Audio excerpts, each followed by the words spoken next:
Good morning, Cardano Army. It's your boy Boomin coming at you with yet another video. Thank you so much to our wonderful Patreon subscribers, Catherine B. Offler, LLC, Craig, Feruz, Dave, Maryland for Crypto, and VET Docky.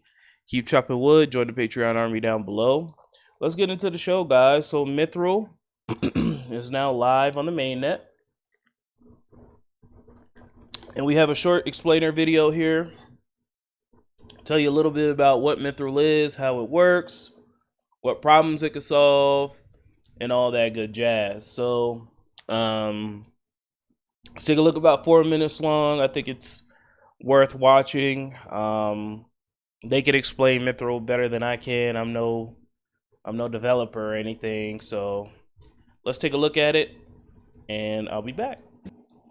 Is a closer look at Mithril. So as a reminder, the reason why dataless is such a desirable option for a wallet is because it is fully trustless. What that means is it doesn't rely on any other backend node to validate transactions for it. Your dataless wallet actually runs a Cardano node underneath the hood and validates every single transaction for itself. There's a clear security benefit when compared to even some of our favorite wallets like Eternal or Nami or Flint wallet, but that trade-off is that really long syncing time where it has to sync and validate every single transaction. In this diagram here, we can see they kind of illustrate this by showing all of these full nodes all connecting and syncing to the network and coming to a consensus. And that's sort of the main idea of these trustless wallets, but they're really, really heavy. The main idea with Mithril is that instead of having to validate the whole blockchain from the beginning of time, you can instead have secure checkpoints. Think of them like in video games, like having a secure save point when you're playing your game. Every time you load the game up, you don't have to play the game again from the very beginning of the game. You just load it from your last save checkpoint. Mithril is looking at doing the same thing in a cryptographically secure way by having secure signatures and an aggregation of signatures, and those checkpoints can be used by light clients like your favorite light client in the browser, and then instead of having to validate and download the entire blockchain's history, it can pick up from the last checkpoint that it can cryptographically verify is secure and then move on from there. So the cool thing that they actually finally started digging into in this 360 is how Mithril is actually going to work. So is the first time we've gotten any insight into how it's actually going to come together and how these signatures will be put together and then how they would be propagated. So the way that they explained it is that these checkpoints are going to be comprised of a combination of signatures. These signatures are going to be actually taking bundles of transactions and signing that they're all right, and then saying, okay, this all looks good in terms of the whole scope of the blockchain. Those signatures are going to be put together by stake pools, and your favorite stake pool operators will be able to participate in this process. And then the way that they're going to do in terms of who can sign what is it looks like what they're planning on doing is similar to, in the same way, how delegation to a stake pool and the size of the delegation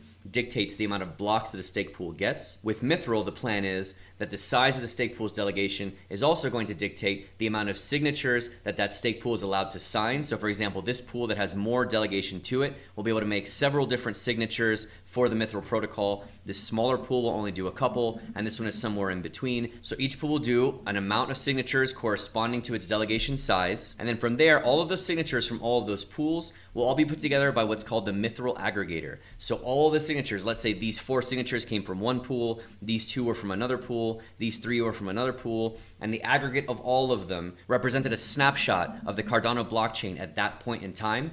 The Mithril aggregator would take all of these signatures, bundle them all together, and then create a verified snapshot that a light client can download and trust, because it knows that it was put together by the same stake pools that we trust to verify the transactions in the network, and those are the ones that created the snapshot in a decentralized and a weighted average kind of way. In its first implementation, the aggregator is going to be centralized, probably run by IOHK themselves, and so the signers, the stake pools themselves, will work directly with this centralized aggregator, and then from there, the idea is that both the signatures and the aggregators will both be decentralized, similar to how we saw in the past, how there was all the stake pools were run by IOHK, and they slowly started dialing down the stake pools that they ran. And we saw more and more stake pools coming up from the community. Remember the big celebration that we had when D went down all the way to 0, signaling that all stake pools were now run by the community, and none of them were run by IOHK.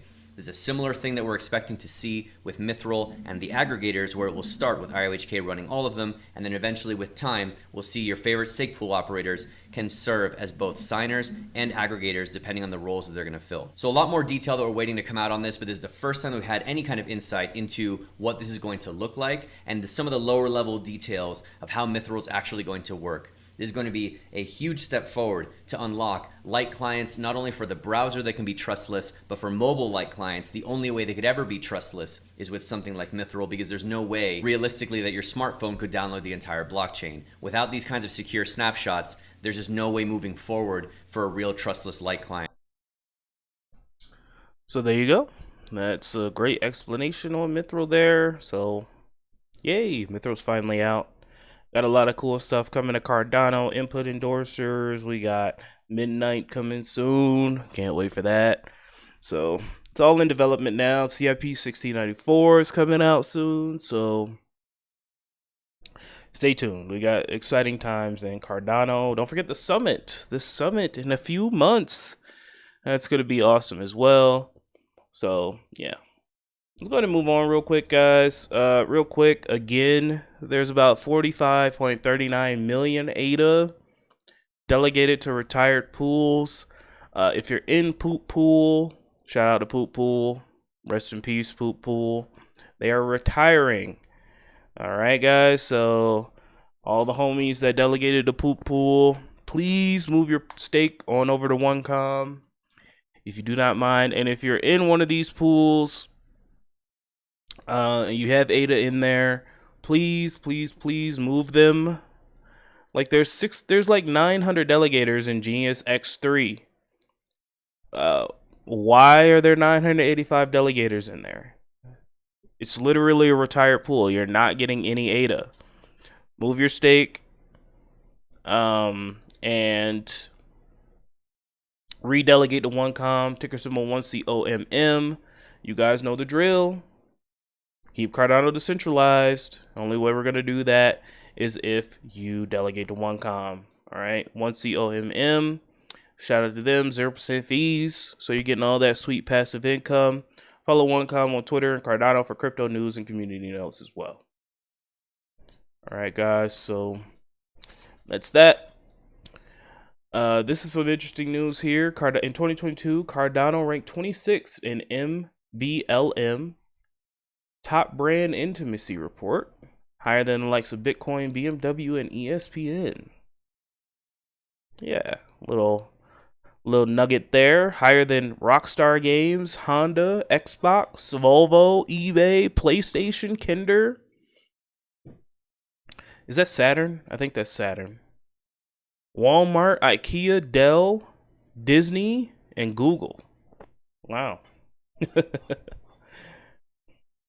All right, guys. And then finally, we got the HOSC here. Ergo was congratulated during the Charles Hoskinson AMA for being the first blockchain to roll out NIPO-POWs, non-interactive proofs of proof of work. So let's take a look. And so congratulations to the Ergo community.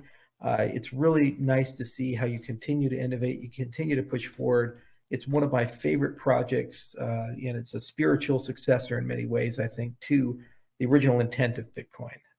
And so much wonderful thought went into it. Started with actually the NXT community, then the Crypty community, then Scorex, and then it worked its way to Ergo. And one after another, innovation after innovation. And there's a lot more to love there. Extended UTXO, Sigma protocols.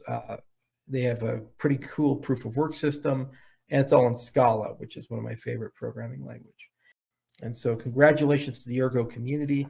It's really nice to see how you continue to innovate. You continue to push there you go, forward. guys. I'd highly recommend you guys watch that AMA. Lots of good nuggets in there. So that's all I got for you today, guys. Shout out to the wonderful Patreon squad. Catherine B. Alpha, LLC, Craig and Fruze, Mailing for Crypto, VT Docky. Join the Patreon army now, and I will talk to you guys tomorrow with the Vechain and Cardano updates. Have an amazing day. Goodbye.